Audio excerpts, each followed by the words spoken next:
We all can be mortal. Oh, we certainly are. Me and Mortalites, welcome back. This is the 18th of October, 2023. You've got your two mere mortals here. You've got Juan on one side. Kyrin on the other. And Musings. Musings is a chance for us to just get deep in a particular topic, an idea, a thought, maybe a general consensus of what we want to be talking about. And today, now I didn't have really much of an idea come to mind straight away, but you had one. Something quite simple. No real notes should be necessary, although I do have a couple because my memory for some of these things are terrible. Just stories from our youth with a bonus if they are in relation to obviously us here in the mere mortals. So if they've got a particular reason or memory around it. Yeah, I really focus the reason around it? on the stuff that's between us and maybe even friendship. Oh, so what was the thought behind this one? Why pick this sort of? Yeah, honestly, I just wanted something a little bit more casual. We've done a lot of goal setting episodes recently. I know I was listening to Generation Bitcoin. Macintosh was saying how much he really enjoyed them. So I thought, why not just do something completely different and just subvert that? No, it was like, I think recently this was going to be almost you were looking a bit iffy for the last week's episode or the one before that.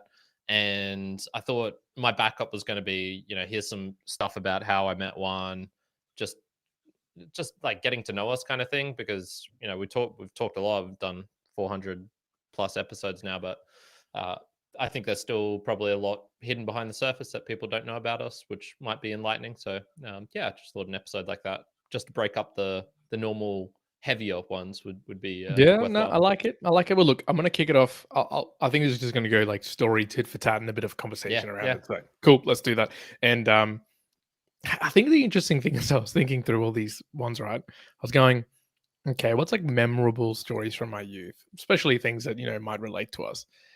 And a lot of the things I could come up that was memorable or fun or worth retelling, I go, I must either be a pretty open book with a lot of the things because it's just like what you'd expect. It is just what you'd expect of me in a lot of situations. This first one, I was going to just give you this story because I don't think you would know this about this. I don't think I've ever talked to many people about it. It's just a pretty general one, but it was to do with my first ever getting backflips and front flips. I don't know if you ever recall, but back in the day, this is year 9, year 10, I was going through this particular phase, and me being me, I go into something like super hard. I'm going to try and get it as much as possible. And it was trying to get some front flips and some back flips, right? Now, scale it back a little bit more, even a few more years. This is just before high school. I had a friend of mine who lived 1 kilometer from my house. We used to go to the same school, and he had a trampoline. And this dude would do backflips and double backflips on this all the time. And I hated him for that because I went, man, I'm envious. I'm envious here, or even jealous. And I was so like, oh man, I want to do it. And I'd go to do it, get scared. I traveled to Colombia when I was 16. There was a trampoline, I remember, at a cousin's place. Same thing. Try to do a backflip. And it wasn't until I came back to Australia, it was year 10, year 9, year 10. And I was like, no, I want to get this. And I would remember flipping like into the ground for an hour straight. Like I would literally like jump up, try to do front flips into the ground and just like slam my back into the dirt repeatedly, dude. Repeatedly. Same thing. Backflip came a little bit later. Once I got some tentative, like can kind of do this in the front flip into water in doing the backflip. But the most memorable one for me was I think I unlocked it just before schoolies for us. And schoolies here in Australia is sort of a celebration. Celebration for when you finish high school, your year 12s. Also, there's different years, however, that do this. It's on the Gold Coast here in Australia. Everyone goes down, kind of similar to everyone going to Cancun and having a massive party in the US. And so it was there that I actually really solidified my backflips. And even then, I remember it was schoolies. I went down from our hotel room down to the sand because it was slightly like on an angle. And I backflipped for about 2 hours. I just backflipped like joyfulness, like yes, I finally did it. And true to form, true to Juan being Juan, once like I unlocked it, that was it. Like the energy for wanting to continue it, to improve it beyond like that particular level went away completely. And to this day, I haven't really done any more like front flips or back flips standing on ground, but I will occasionally. You will see me if you catch me at the beach, like I was a couple of weekends ago. I will be down there, and I will generally do a front flip and a back flip into the waves, like a Yeah. safety position. So as the wave sort of rolls into me, I will front flip or back flip at least once. Like I don't know what it is, but I have to do it at least once, and I'll front flip and back flip to be like, okay, technically I can kind of do it still, but in the protection of water. Yeah. So Okay. Cool. Yeah. yeah, so I, a lot of the memories that I thought about this were like, man, this is like so identifiable to one. I vaguely recall there was a long jump pit, a sand pit in our high school, and I vaguely recall there were some guys who would just go there and they would just continually do that. Now the funny thing is, if you're just done a modicum of gymnastics, the front flip and back flip is basically the Hmm. first thing you learn. It's just there's 5-year-old kids doing that stuff and doing front handsprings, doing double backflips and insane stuff like that. Yeah, well, we had a guy at our school, if He you was pretty remember, good. Johnny He was kind Bocker, of like a tricky, who yeah. he was actually good at handstands too. Good at Oh yeah, yeah, handstands, good at like flipping and whatnot. I remember that too being like, man, I want to be able to do this. yeah, exactly. I've actually got a story. I don't know if I've told you this about this as well. So the way I learnt to backflip was getting a bit beyond childhood here. I was What, you learned to 19, backflip? yeah, 19, 20, but not in the kind of traditional sense. So the way I learnt was on a rope swing. So basically, where I went out to the mines for my first like getting away from home, first taste of real freedom, I guess. It was with a whole bunch of other vacation students. So this is where you go out for basically 3 months in between uni semesters and uni years, and you go out there and you're working most of the time. Depends kind of what roster and stuff you get. But there was this one day where me and there was these two other guys in particular who were way more kind of adventurous than me. I think they were a year older, and they were kind of the get out there. One guy integrated into this town of Claremont perfectly. It was like he knew country life. He'd ride horses. He'd go on dirt Mm. bikes. The other guy was very similar, motocross guy. They were both, I guess, comfortable being rotating in the air. Is perhaps how I'd put it. And so there was this big rope swing. Uh, just imagine, probably like 5 meters worth of rope. You swing out into the middle of a river, and Mm. typically people just letting go, and it's just handlebars, like old handlebars of a bike or something. And yeah, I was gutting on that. They were starting to do it, and there was this one guy who was really encouraging to me. He, what was his name? Chris. Chris was always really encouraging me, trying to like push me beyond my zone. So he was like, yeah, you can do it, man. I'll teach you. All right. Like, first you got to do this. So like you practice like this, and basically, you tuck your legs in and you pull hard. Mm. That's all you have to do. And so it took me 3 attempts to really get it. The first one, I pulled, didn't pull hard enough, didn't tuck hard enough, landed flat on my back, hurt so much. Second one, go up, do the same thing. I rotate a bit more this time and land basically almost almost vertically on my head. Then the third one, and both of those hurt so much, man. They killed me. And I think I was saying I'm going to give this one more attempt, but I'm not like Juan and going to do it for hours at a time. Until you I'll land it, do it a yeah. couple of times. And yeah, sure enough, just like pulled it off. And then the best thing about it was when I was in Mexico, and I've actually got a video of this, there was a rope swing into a cenote. And this was about 2 weeks after you guys had left. And there was a rope swing into it. And I just gave my phone to a random chick. I'm like, hey, film this. And yeah, was able to do a pretty decent backflip into the water. Basically, same thing. So it's not a backflip, a standing Mm. backflip. It's on a rope swing. But yeah, it was that's my little story there of doing that. Yeah, there you go. I didn't actually realize. Well, it's I guess it's not technically off the ground, but yes, it's off something into another something of Oh, safety. definitely into water. Yeah, Yeah, correct. okay, but yeah, Yeah. he didn't pull the old one and just like, okay, I'm gonna sit here until I do it. No, I've never had that mentality of, even with handstands and a lot of the stuff that I do Mm. with my friends. There's people who will try doing a stool press until they get it. I'll do 3 attempts and then I'll go, I'm not ready. I'm not strong enough. I don't have this yet. I'm good. I'll try again in a week or two's time. So And prime example, I'll give you an example of today, literally today, I'm doing more of powerlifting movements now. Finished off the powerlifting, and I went, I've got to do a 5 kilometer bike ride. There wasn't a bike available, so I went, okay, I'll just do some handstands. And I haven't done handstands for a little while, just in terms of recovering from injury and whatnot. But I went, you know what?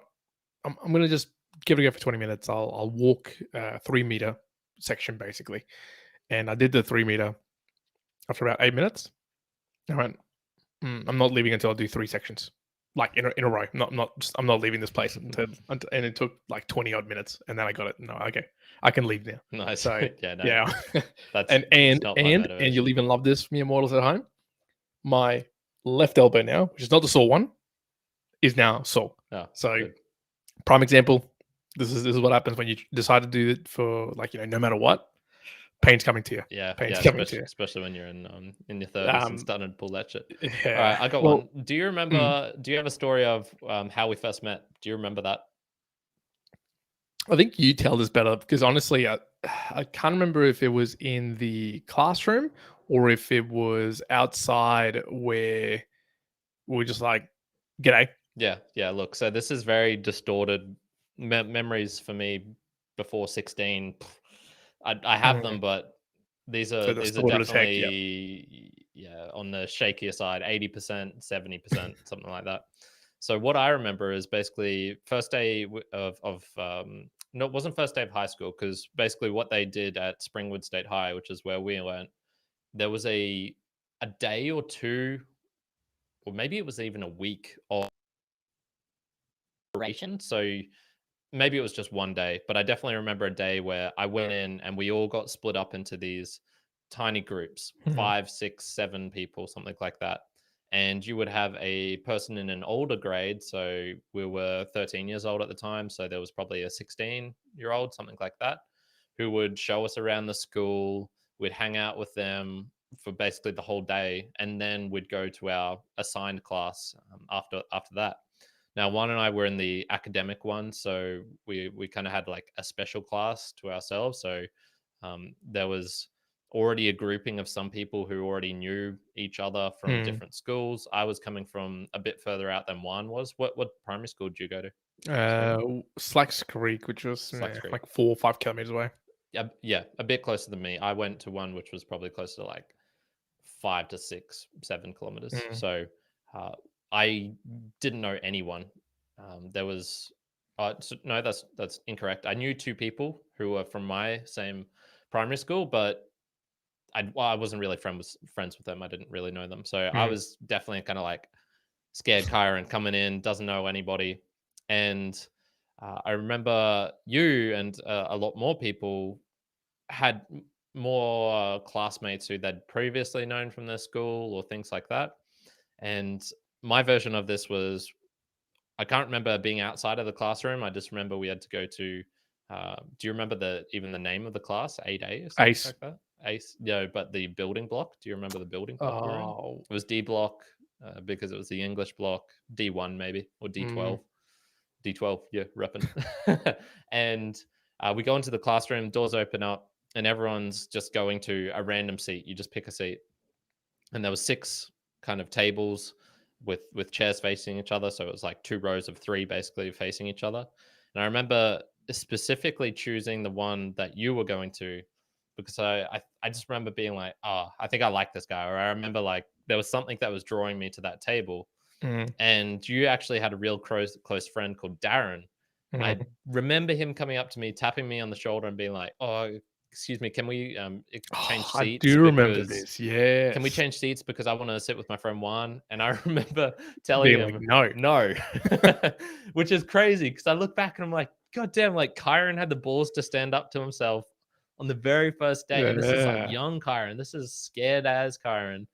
But he wanted to be friends with Juan. So when you said that, actually, I was like, oh yeah, I do remember like him particularly asking that, and you saying no. And I was like, yeah. So Darren, I fair have enough. usurped Juan from you. You've been usurped, boy. Deal with it. I wonder if at the very first connection, if I took that as like, oh, this dude is like, yeah, default assertive.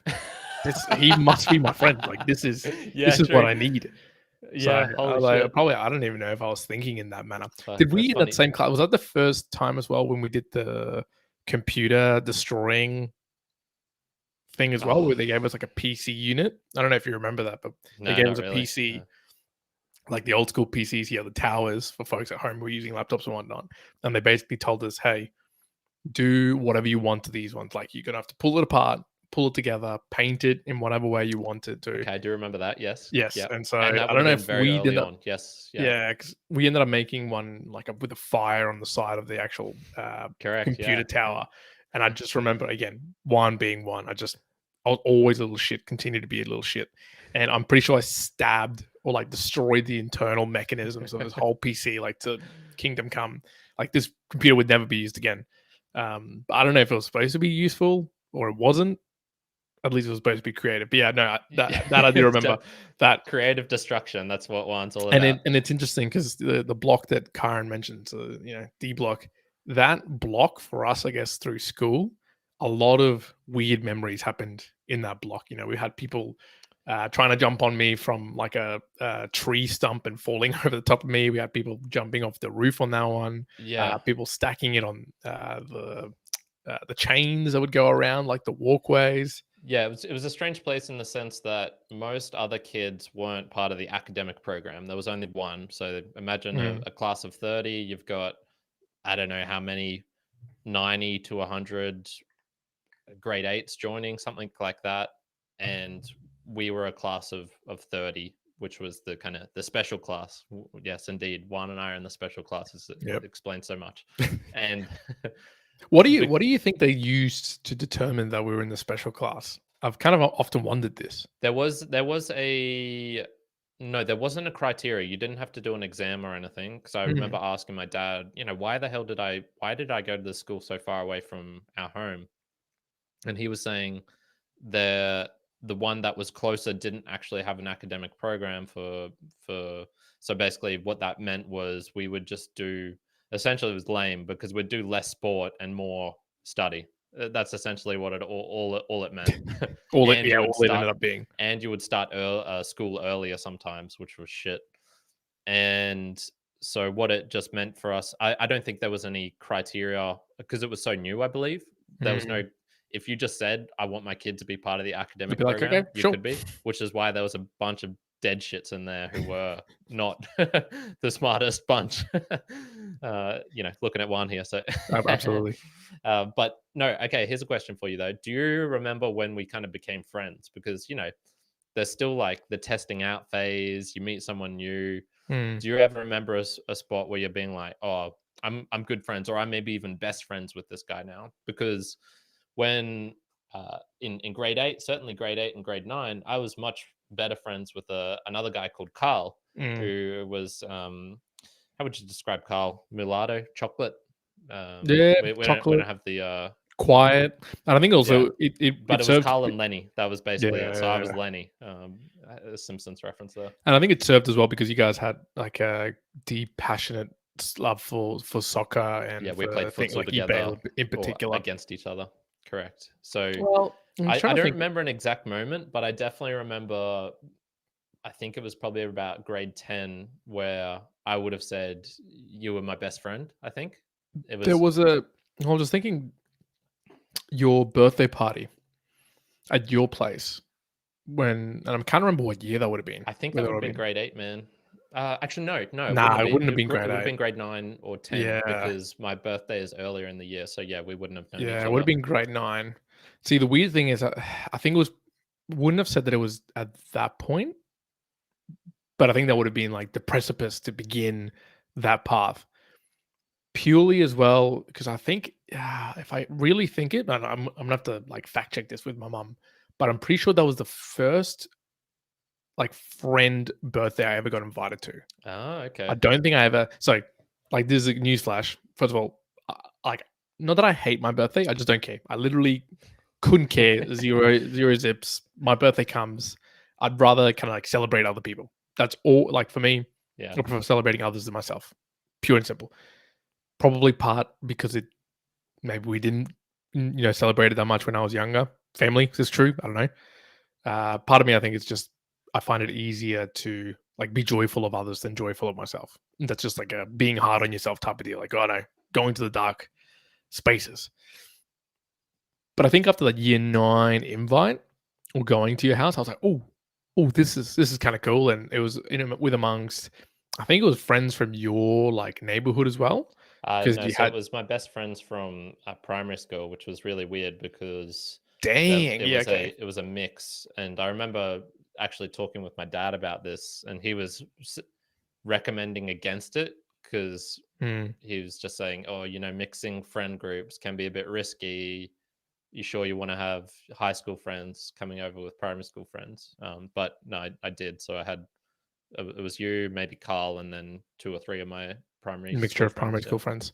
Yeah, so but I think after that, and also at the same time, there was kind of like the culling of my primary school friends, where you mentioned sort of Darren, we had others in there like Brandon, a few others. It was just sort Mm. of they started.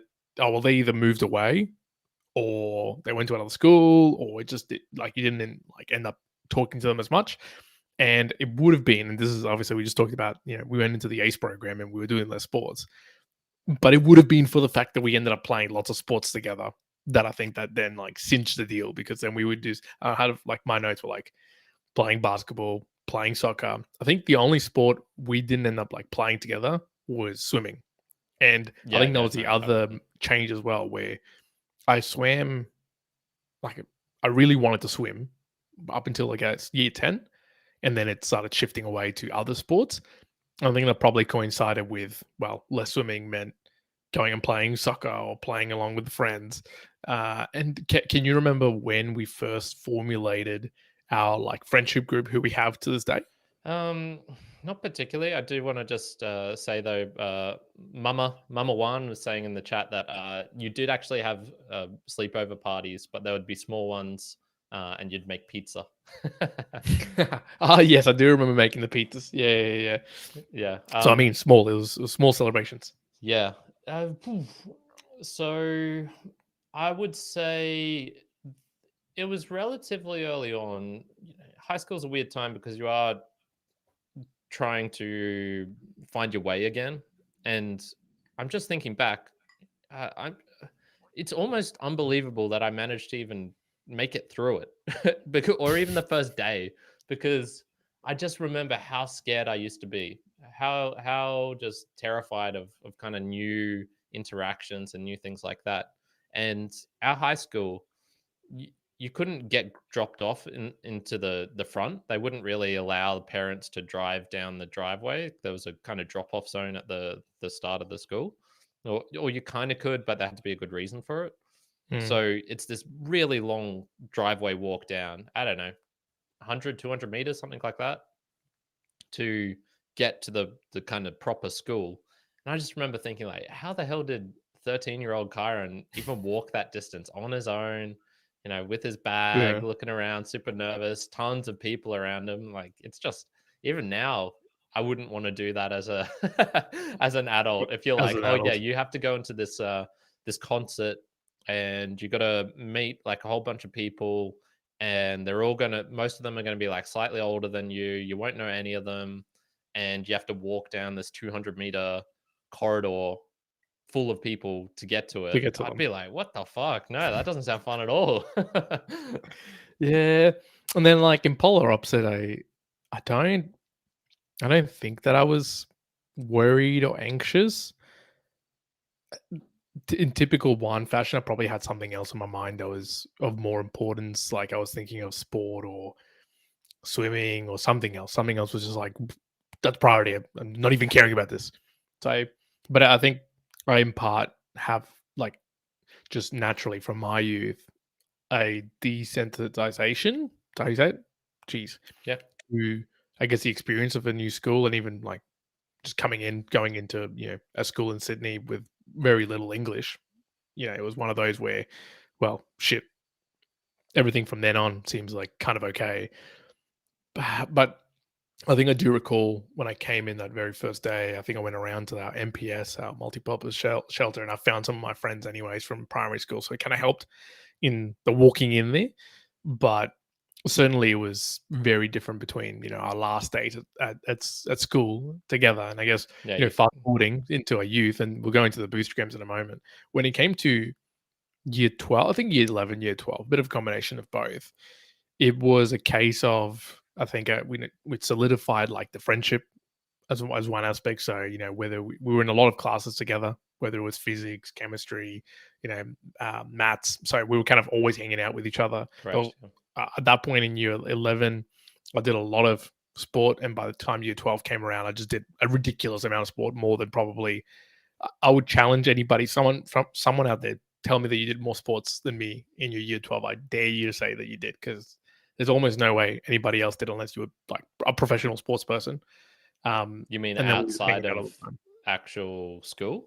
Well, no, because in year 11, I finished about half of year 12. Oh, yeah, that's right. Yeah, Yeah, and correct. Yeah. then because I ended up doing aerospace engineering a year early, so I finished year 12 aerospace engineering year 11, and then to do that I had to also do maths B in year 11 to finish year 12. Yes, I remember this. So by the time year 12 came, I didn't have the options were, well, you don't have to do them anymore. So what do you want to do? And the choice, I ended up picking extra sports PE and and rec sport, then yeah. helping out younger sports classes to do more sports. Gotcha. So some of my days in year 12 were go in, English in the morning for whatever it was, recess, sports, recess, help out sports, and then the afternoon sports. It was like just sports the whole day. It was amazing. I had a great time. How did But I think in year 12, and in those later years, I think for us, and for us to know, we obviously build that sort of tight group together, which I think the key if you're like a high school student, or even if you're not, it's so key to like build that good connection as a when you're young, or that community. I mean, obviously we've held it together for 17 plus years, and I just remember at the time just being like, oh, this is awesome. And we'd go over to friends' houses and we'd chill out, we'd watch footy games, soccer games, whatever it may be. And it was just it made it, I can certainly say like the tail end of high school was a lot more enjoyable than the beginning, just because it was finding your feet type of correct game. Yeah. Why did you do that? I don't actually have any recollection of why you got to get into that program. Did you voluntarily choose it? Why wasn't it something that I would do? I don't know. Yeah. I remember I didn't do aerospace engineering, which a lot of people did, but I can't even remember a reason why I wouldn't have picked that. I can't remember if it was Mr. Raju or if it was another one of those teachers in that facility, like in the science and the physics sort of space. But I remember doing the year 10 one. No, yeah, definitely. I was doing the year 10 one, and I was absolutely flat, like just smashing everyone to such smithereens that they were like, yeah, why don't you just go up a level? Like, this is dumb. So I don't, or I don't know if it was that or someone recommended, like, hey, looks like you're good at this. Why don't you just go and do the year 11? I was like, okay, sure, why not? Yeah, I couldn't say for certain, but I remember then going, what cinched the deal, why I wanted to do it, was because at the time for our school, if you did that, then you secured guaranteed access to university, no matter what your OP at the time was, which is now the ATAR. So for me, I was like, well, hot doggity dog, I'll do this. And I've got secured access a year early, even though I ended up starting university in year 12. So I was doing chemistry at Griffith University. And I'll tell you what, boring as bats. I just stopped caring. But then again, in year 12, I just kind of like stopped altogether, to be frank with you. I was like, yeah. And I think that there's a symptom. Checking out in year 12. There was definitely a symptom of, by year 11, because I'd accomplished the thing I guess I wanted out of schooling, which was university early. It was like, well, who cares now? I don't have to study as hard. I don't have to work as hard. And look, in large parts, maybe it didn't support me in advancing my like studies, but what it did advance was maybe my ability to socialize, my ability to connect with people, because then it was in those years that I got like my first proper girlfriend. Yeah, that I was and going out to people blue light discos. You knew people in grade 12 when we were in grade 11. That's like it's almost like a superpower, as in like, holy shit, this guy knows like those people over there. Yeah, exactly. So Yeah, so look, there might have been part in that where, that year, yes, at this short term, I checked out from a study perspective. And look, when I say checked out, I was still fairly well, just getting like A's and B's all over the place. Like, I'm not saying I was just drop dead, but I would say there was a lot of emphasis on, you know, so being social and gathering up, I guess, some skill sets in that aspect as well. Yeah, definitely. Hmm. Yeah, let's go into some Boostagrams, and then I've got a couple of things related to describing our friendship and the ups and downs of it as well. Oh, here we go. All right. Well, let me just bring up the Boostagram now. Boostagrams, as Kyrin has just very nicely mentioned here in the Boostagram Lounge, we just sort of talk through people who have been supporting us specifically through the use of Boostagrams. There are people who are sending through streams as well, which would very much do 100%. enjoy to see as well. I saw some streams coming through from Peter. I saw Oh, some beautiful. streams coming through from Cole, I believe it was, and I saw some from another person. I'll just bring it up as well while you're doing that. It was from Peter, and it was from ding ding ding ding. Nope, don't want to go there. I want to go to incoming.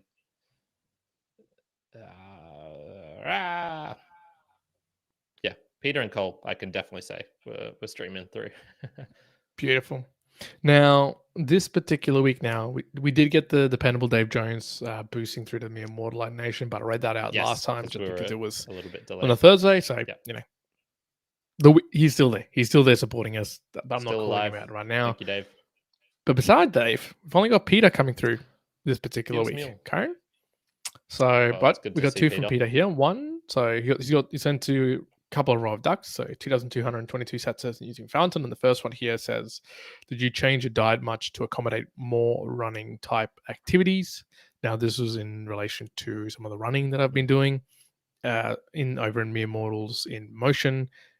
Sort of in the sense that I did find myself eating more, just more calories were being expended.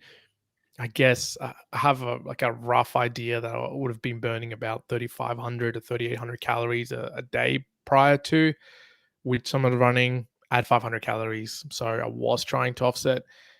Hard thing is with a baby, Peter, man, it's bloody hard to just get your actual bearing sometimes on exactly that I want to be eating the right things. So, in general, I think my diet did shift a little bit to take on that extra calories.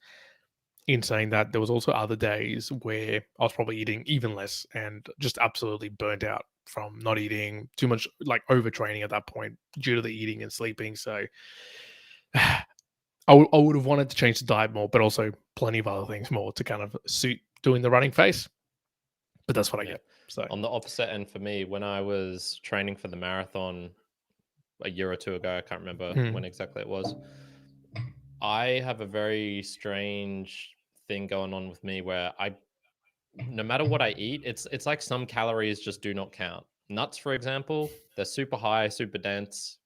It's like I'm eating lettuce at times. It seems to be more about volume rather than the actual density. Alcohol, the same. If I ever tried to include the calories that you get from alcohol into my calorie plan and things like that, no, it would be like they didn't exist. So when I was running an absurd amount, doing multiple half marathons or like 20K runs a week, and probably getting close to like 50 to 60 kilometers in a week, I was eating about the same as I'm eating now. And try and explain it, right? It's weird. Look, I would assume that your body composition was changing slightly to that, but yeah, you definitely don't react as much to food as say I would, to be honest. Or compared to my roommate, for example, where if she starts exercising more, like her hunger goes through the roof. She'll eat way, way more. Well, I have some similar tendencies. Once again, this morning, got to call that out this morning. Went to the gym, had that big session, did the handstands. I felt pretty famished. Walked. I was about a kilometer and a half walk into the office. And I was like, I can make it into the office to have the protein shake. I couldn't. I was famished. I was hungry. What did one get? A whole chicken. 12 donuts. I ate 12 donuts. Damn. Bought 12 donuts and ate 12 donuts on the rest of the walk. Nice. That sounds that's nice. I approve this decision. This is yes. That was 240 grams of sugar. In fact, So smash that down early in the morning Were before 8 they a.m. were they at least iced or were they all cinnamon? They're all cinnamon. Savage. My favorite. And the second one here from Peter on the Boostagrams, another row of ducks, 2222 South sent using Fountain. Can't believe you gave up the scripting project, Kyrin. You were so close. Also, yes, the newest Fountain is becoming more buggy than previous versions, so I'm revising Podverse. Yeah, correct. I really enjoy the comment system on Fountain, but the downloading and episode deletion function of Podverse is way more solid. Yeah. So just in terms of the Fountain experience, that's happening because they're going through a massive build to like a 1.0. So they're doing a whole lot. And I think they're like trying to jam in as so much stuff. They've put music into the app. They're adapting with like all of these comments, and so a real recent thing that people have been playing around with is basically if you can create like a little, someone's created a script and you just need to put it in your RSS feed, a link to this dynamic chapter, which will basically, when a new boostergram comes in, it will automatically create a chapter and get the text of that boostergram, put it in like a nice pretty format to appear on your screen in like a nice square, and have it's like the comment, the boostergram will show up as a chapter art for, I don't know, for that minute of, so say Peter Yeah. boosted in at minute 16 or something of an episode, it will automatically create at minute 16 a chapter showing his comment and things like that. So Wow. that's not just Fountain, that's a lot of the apps are, well, I mean, the apps don't really need to do anything, it's more the podcaster, but yeah, a lot of change, a lot of cool stuff's coming through. Podfans looking really solid as well. So yeah, exciting times, man. Exciting times. I like it. And Yeah, in there you terms of go. the scripting, honestly, I have no idea, because it's so simple. That is such a simple project. You're right. I probably was super close, but I can't do it, man. I can't force myself to spend more time in front of a computer. If I was ever going to learn programming languages, it would have been in high school, but I never did. So same with like electronics. I never played around with resistors, transistors. There was one Yeah, I class was I gonna think say, we did and were I we hated. slightly too like young? But no, we were. That would have been literal prime time of if we wanted to learn some code. Yeah. Like that was when we were going through high school. Was when Facebooks were being created and Instagram not too long afterwards. So Yeah, I'm pretty sure there was a class. I can't remember exactly what there it's was called. there was a computer class Yeah, in our school. yeah, exactly. So just I know, I can remember it for sure. I know 100% that we did because I remember the computers, but also I remember my friend Darren, who you mentioned, he got the world record on Yeti Sports Game 5, and I remember this so well. He got the world record on it. I watched him with my eyes get it, and he had one last hit to go on the. And I don't know if you know this game, but Yeti Sports 5 was where you get the Yeti, you're holding the flamingo, and it's the goal to hit it as I do far as remember that, possible. yeah. And on the very last hit, he hit it, and it was going to be like a secured world record. All the computers shut down because there was a power outage, and he went apeshit and destroyed the computer. I remember this so well. And did they shut down because you kicked a cord or plugged? No, it was genuinely like we were watching it, and all of a sudden it just like went out, and I was like, That's man, awesome, man. what's That's so cool because jeez. I actually do enjoy speedrunning videos. I think they're fascinating that people will Mm. spend godless amount of hours just trying to improve their score by one frame or things like Dude, that. this is. I mean, maybe I'm not that neurotic, but I'd be close. I'd be close. Yeah. Another one of my youth, Mama Juan can probably attest to this. I used to play, and I think the car racing things. Yeah. Dude, I'd go hours and be like, I need to beat my time by 0.003. I'm not going to go away from this computer or my machine until I'm getting this bloody thing. Yeah, there's many a time when I've done this. Yeah, true. It gets us onto some of the stories again as well. And one of my favorite ones of you is, and this just absolutely describes Juan, which we talked about before, was a destructive menace. This was Juan Yes. in high school. Everything he touched turned to shit, but it was funny. And so one day we found this. It was acceptable. Yeah, one of my favorite stories is we found this. It was like the brim of a white cap that had been torn off on the ground, and we had a good friend Steven who always wore this white cap. That was like his thing. He was always wearing this hat. So Juan's like, oh, I know what I'll do. I'll like play a prank. And so basically, like, when Steven was distracted or something, he stole the hat off him and then ran around the corner. And Steven was never like a chaser type of guy. He was just like, oh, fucking Juan, give me my hat back, piece of shit. And so Juan, after about 10 seconds, comes back around the corner with the broken one, and it's like, oh, Steven, I'm so sorry. I just remember like the look on everyone's faces of being like, oh my God, Juan's just destroyed like 2 years, 3 years of like precious memories for Steven with this hat. It was so funny. It was so funny. I But think and that was basically every story that involves Juan is like was Juan throwing some something, Juan hurting someone, Juan pushing this thing, Juan opening a door, Juan. it's a variation all of the same thing. I Very wonder physical boy. if I wonder how much of it, reflecting backwards, me enjoying or like seeking the reaction. Yeah. Because I can tell you right now, I still do this to this day. Probably not to the same degree, right? I'm not ripping people's hats, but I'll still like subconsciously test people just for the fun of it. Just to almost like see where the line, like where's the boundary of this person that's going to be, between enjoying me mucking around and getting annoyed from me mucking around. And and you know me, I always toe this line with almost everybody to some certain degree, especially if I know them. If I don't know them, you won't see that of me. I'll be pretty polite, but if I know you, I think I like genuinely like to test out how far I push it in terms of, I can be like playful and get the reactions versus, I now push it too far. So I think there was probably a lot of that in like my youth as well, which went to the extreme, I guess. No, and I'm so glad you brought this up because I wanted to kind of describe our friendship to those who may not realize how we interact and are we the same on and off the podcast and things like that. I was actually chatting with my brother last night, and we were having a pretty deep chat, and we are talking about humor and communication.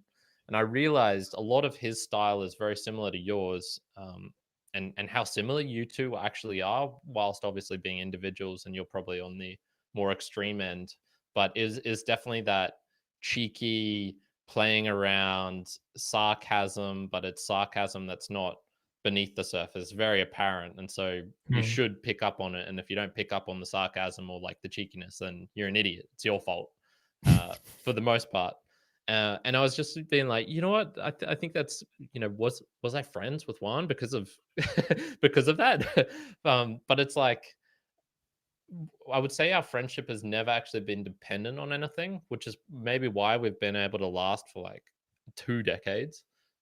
Because you talked about the sports and stuff, I remember you started playing soccer probably because that's what myself and Carl and a couple of others did.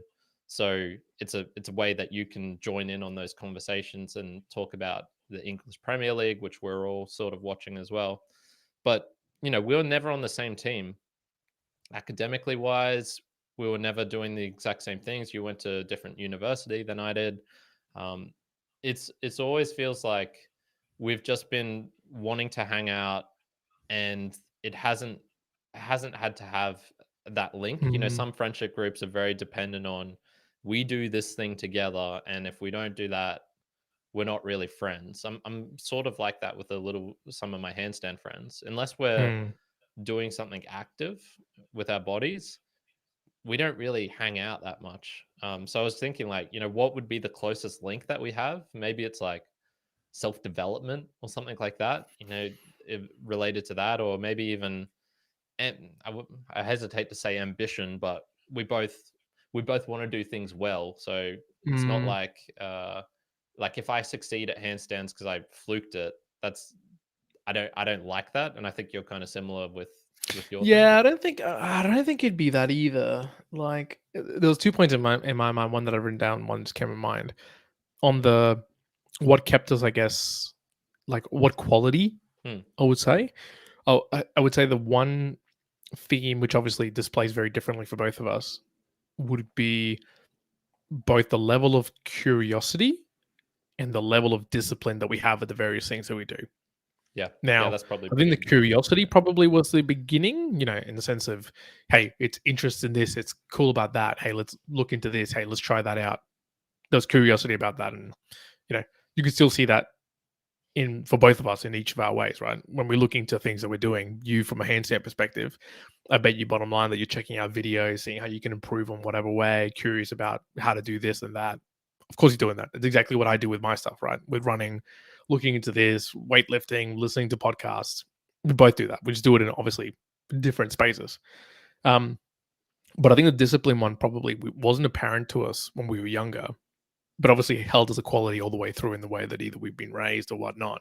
To again, it displays in very different ways, but it goes to the way that you do, 3 hour workouts. That way, I'll always do like workouts in a whatever way, or your methodology of and stretching and language and this and this and this. And there's a discipline, there's a cadence to it, which I guess I enjoy as well. So Yeah. like that sort of level, I think it also connects people. Yeah, I think so. And we have not the same interests, but maybe similar. So you're really into cars. I was never into cars, but I still like I did engineering, so I obviously liked math and planning and things fitting together and things like that. So I think those sort of things as well were adjacent. Where if you talk to me about something I didn't really care that much about, I could still kind of get it. Yeah, But and I yeah, think it definitely the doesn't. I mean, discipline that was a that big one. that goes on the path that yes, interests are important, and this can be in any relationship, right? Friendship, like romantically, whatever. But it isn't definitely the end all be all. Just because one person doesn't like soccer or the other one doesn't like this, racing, it doesn't automatically just eject you from the friendship group, the relationship you have. Obviously, it's like one leg in the many legs that you can find. And it's interesting that, at least for us, it's probably those two qualities. The other one, which honestly, I think is what saved a large portion of why we still have a friendship group that's about 2 decades, right? Because yes, like me and Kyrin have known each other for quite a long time. We just talked about some of the high school, right at the beginning of high school. But we've also similarly had friends who've been in that friendship group for a long time. And I think what saved us, dude, honestly, is now that I think about it more and more, is that you have probably two giant transitions in life when you're really young, kind of moving into the primary school age, because it's you're moving from really just a kid into a Puberty. more self-dependency. You're doing your own things, you're trying to understand the world at a different level. And then there's that university, young, older teen, young adult, where you're trying to understand the place in the world, what you're actually doing. You go through a lot of your real failures and learning points. And we benefited from the fact that we didn't know each other in the very first one, right? But in the second one, we, I guess, fortuitously, we all, not just you, but all of us, stayed connected, but very faintly. Yes, right? correct, Because Kyrin headed off to the mines. If we talked, it was few and far between. We certainly didn't see each other. So while I was going through university, I didn't really chat that much because you guys were in a different university. We didn't keep tabs with other people in other spaces, and it just kind of so happened that we'd catch up once a when month for a English Premier League night, maybe yeah, twice. like it was very like it was rare Yeah. enough to know what the other person was doing. But I think what helped us, and maybe here's a takeaway point, or if you have any other mere mortalized experiences, is that we kept tabs enough where we knew about each other, but we weren't there for like the giant transition that was that era.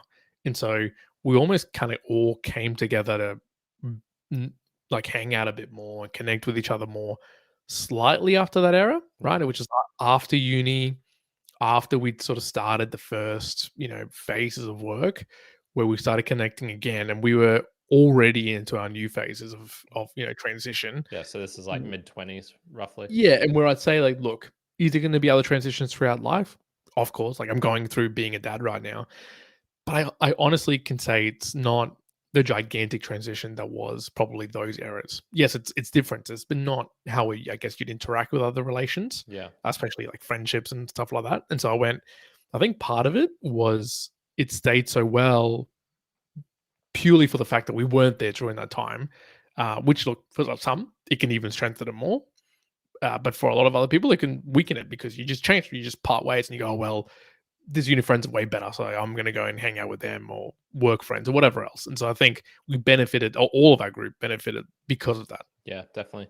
I was thinking of like the ups and downs, the rocky periods. Have we ever had any? And I was really trying hard to think like, was there any time where I hated one, for example, or where I just didn't like you or didn't like anyone in our group or anything? And there's never been that. The only time I can think of was just as you were saying, the lesser friendships. So the two that really jump out to me were, funnily enough, both when we got our first girlfriends. So one had his first one when we were in high school. And so when we always used to hang out together at lunchtime, he started hanging out with her group, understandably.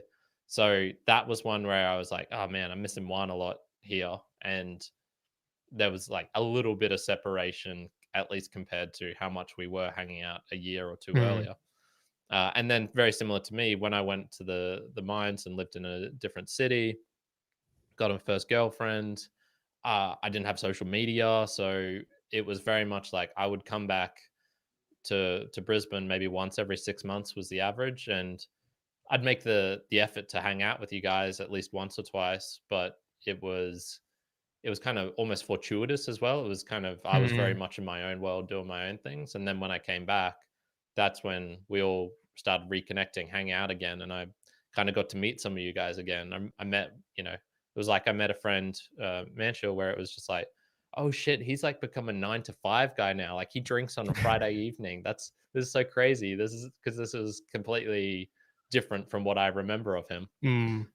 But yeah, honestly, for me, all I remember are just like some of the best memories from lots of periods of my life have been spent with you, whether it be Mexico and Japan when I was traveling. Those were obviously peak ones because they were just so insane. But even like recently, the past year, I was with Juan, and he got a hole in one on this golf course, and it was just it was just the most craziest, wackiest thing, completely out of nowhere, because we were just chilling out, just basically with another friend, Joey. And I remember like a random night in Felons. I spent Christmas with you and your family when with my Colombian ex.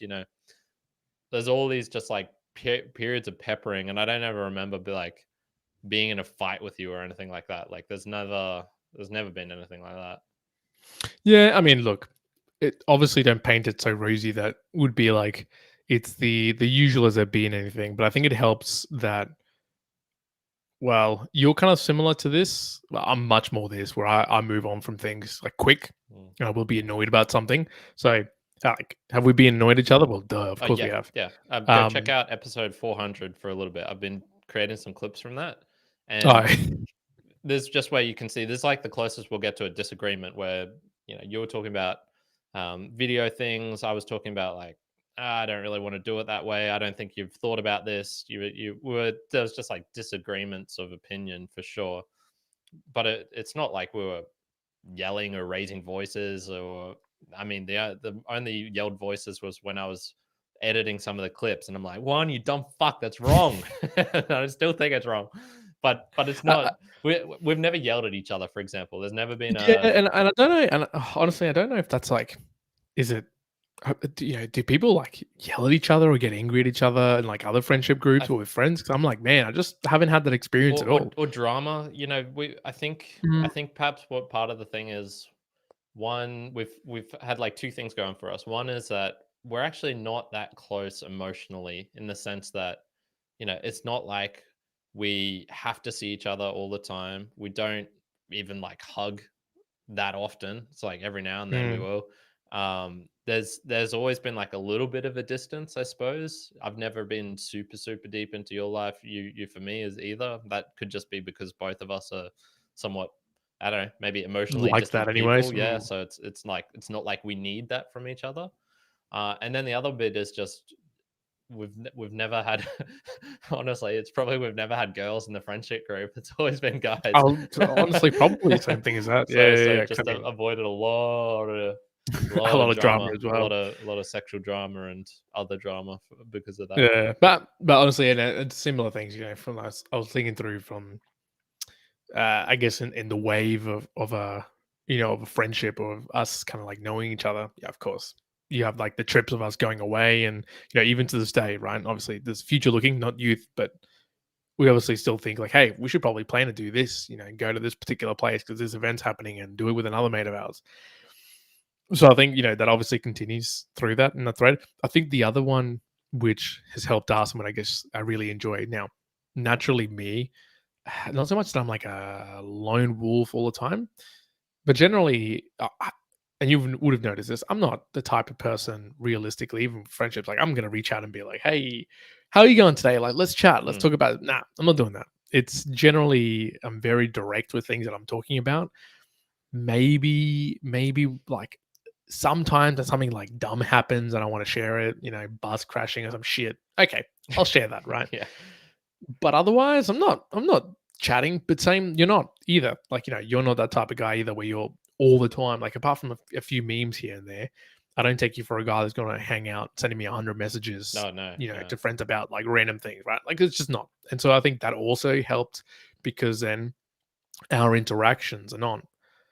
There's no like necessity to keep a friendship, but it still prevails regardless. And I think that's another aspect where it's not a mandated thing, like it would have been in high school, right? Where it's like, okay, well, I'm sitting next to you at Yeah, school. or this guy poked me and he didn't poke back, and then left me a message, but all that sort of bullshit. Yeah, and I think about this actually a lot when you weren't able to make it, but we caught up with a couple of friends from the same sort of friendship group once again, This and last it kind of weekend. struck me that 20 years ago, it was a thing that you wouldn't think at the time, but you still continue to be friends with these people. And it isn't necessarily because there's no other choices. There's plenty of other choices. Is it because they're longtime friends and so you want to keep it for that particular reason? Not really. Like, there's no requirement. We've both let go of like people who we've talked for a long time, and I'm pretty easy to be like, okay, that's it. Yeah, sure. We're not interacting anymore. That's it. You just let it go. Primary school friends. Yeah. I've had like many reconnections with them, but it hasn't stuck around. No. Mm. And so I think it goes. If there is even some, there's some tacit, but then there's some just the unknowables underneath it that sort of exist in those sort of friendships. And I guess the ones that that we have, and I go, yeah, you can tell that there's some lasting power that's made it good. And of course, then we've had like just ridiculous highs, and we've told some stories in the past about all of these sort of things, and Mexico and Japan, yeah, they're quite up there. But I remember great times, and a Brazilian festival here in Oh Brisbane, yeah, for or my birthday. My 30th, yeah. to celebrating our friend Joey's wedding and participating in all of that. There was a lot of experiences where I don't know, it made me realize being like, man, I'm glad we met each other in high school. I'm glad we continued to like connect with each other to do the podcast that we're doing now. When we initially started the podcast, and again, this comes back when we've talked about it a lot of times. It was one of those where we came back from Mexico. You'd come back from like full travels, and it was like, hey, I want to do this. This is cool. Who's the person who has been thinking or talking or want to talk about something like this? Who's curious? Who's disciplined enough to Yeah, do it? discipline And it as was well like, is a big Kyrin. one. Yeah. It has to be Kyrin. So, Because and we while were I was talking like, about it with we're Joey. doing it. We were somewhat doing this with Joey as well, who appeared on episode 5 and went to his wedding recently. But probably the main reason he never appeared really as part of the podcast was just distance. He lived in Canberra, so it would have been harder. But we're doing it remote now, so that wasn't the main reason. I think the main one is probably like, yeah, the discipline aspect. He's definitely not as disciplined as we are, and so when it becomes to that kind of continual thing, that knowing that person will still be there, that's pretty big draw as well.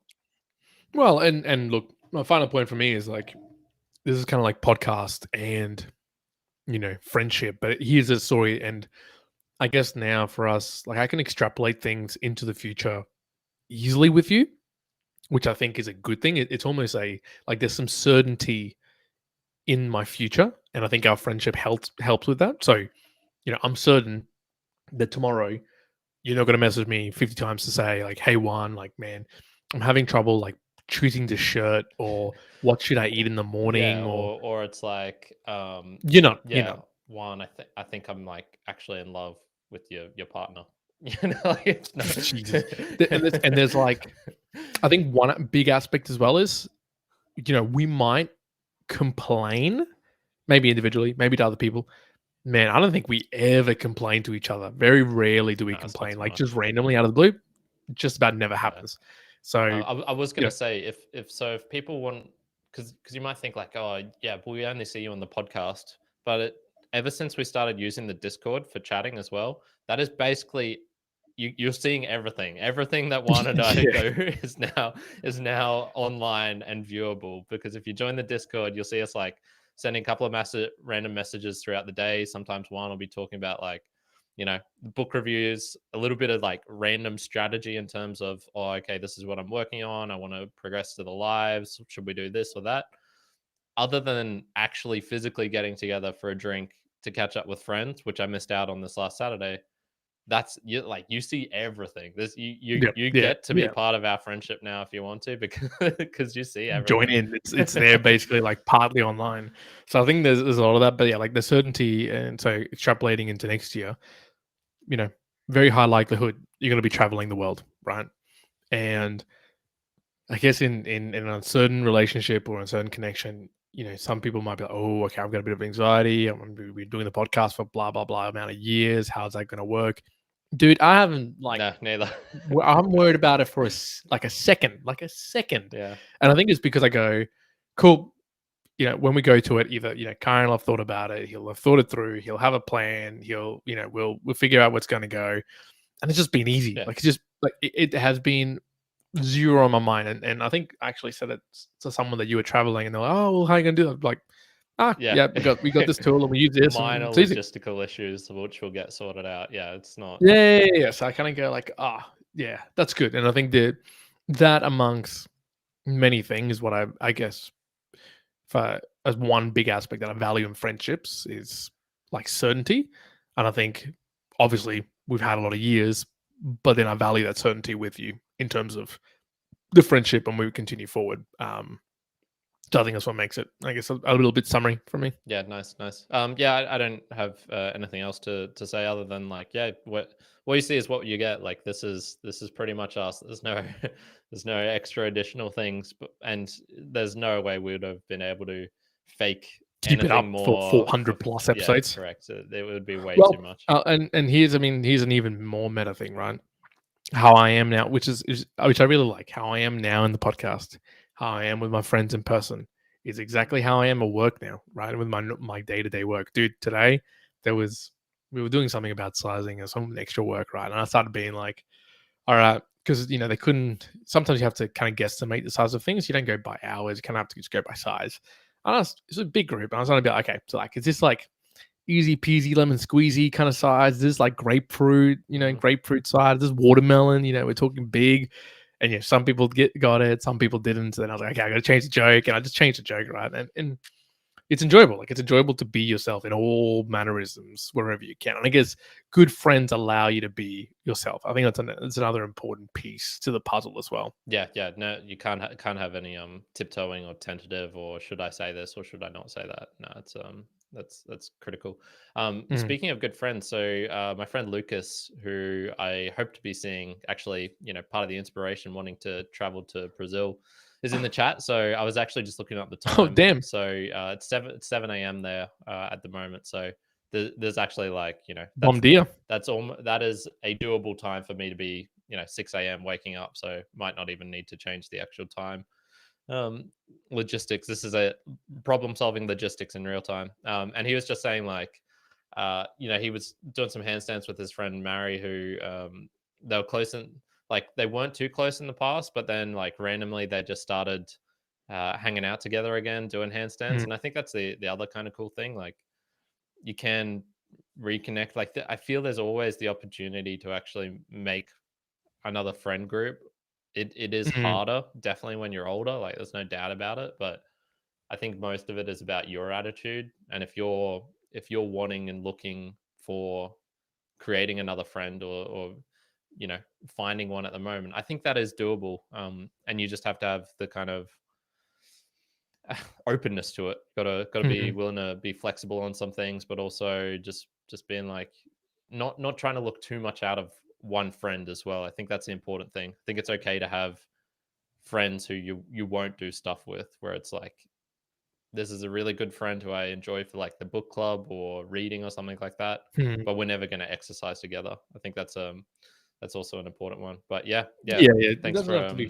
Friends don't have to be. I mean, relations in general don't have to be for every single modicum of thing that you need to fulfill. It can just be for a part thing, and then it's gonna be a fantastic thing for that. yeah, definitely. He said bom dia Juan. So Bom good dia. good day. Good day. Good day. What Like can I it. say? Uh Oyo Como sao como vai? oh ma'am. Como vai? What was a one I learned recently? No, it's gone. I put me on. It's gone. Yeah, When it's in the I moment, can't do it dude. on When the it's in spot, the man. moment, it No, goes. no. Yep. This is exactly. I was at a cafe shop maybe 2 months ago, and this lady walked over, and you could tell she had a French accent. And so me and my partner and my kid, and I was like, "Oh, like you're French," and I said, and I think I ordered something in French. She said, "Oh, you speak French?" And I was like, "Oh, I'm practicing parler un petit français," Uh-oh. and then she like spoke full Launched French, and I was into like, it. "Oh, bruh, Yeah. no, I don't know. I don't know what you're saying." Yeah, I can say parabéns. That's congratulations in Portuguese. That's Awesome. all you need. You're basically ready to go. Oh yeah, I'm there. I'm done. I'm done skis. uh, I'm actually smashing down the Portuguese Duolingo pretty quick. I'm at five or six out of 60 done. Wow. Okay. So, A few levels deep. like Yeah. it's like That almost I 1/10 think of the you're way. about to go past me in the amount of Japanese that I'm up to. Yeah, it could be. Yeah, I didn't have to spend too much. I was the great thing about it is it's just the pronunciation. That's all I have to change. So many Mm. of the words I can guess. It's just like it's instead of tortuga, it's like tatoru or something like that, and it's just like okay, It's I'm yeah similar enough. Yeah. I can get this. I can get this. So yeah, There you go. very fun little language things at the end Well, there. me and Wonderland, to come to the end of another session of musings. Thank you very much, Kyrin, for that one. That's been good to go back through time and to explore into the future. I'm going to say, me and Wonderland, if you want to explore into the future with us, right? You're probably listening to this on an old podcasting or a video out there, which is fine. Look, it's good. You can be weak and use those old platforms, or you can explore the future with us. You can go into one of the new podcasting apps out there, things like Fountain, all the new podcasting apps that you can get in. That you're talking about, there's Customatic, there's Podverse. Podfans, Podverse, Podcast Guru, Castomatic, Fountain, Breeze. If you want to refer to a particular video, Kyrin did a phenomenal one for the Value for Value show on how you can go about utilizing all of those. Realistically, go check that out. It is good for Don't check learning it how out to on the access it. mobile at the moment because man, I need your help fixing up the mobile version of our website. I lied to Kyrin. I told him that it would be fine on the mobile. He's fucked Dude, it.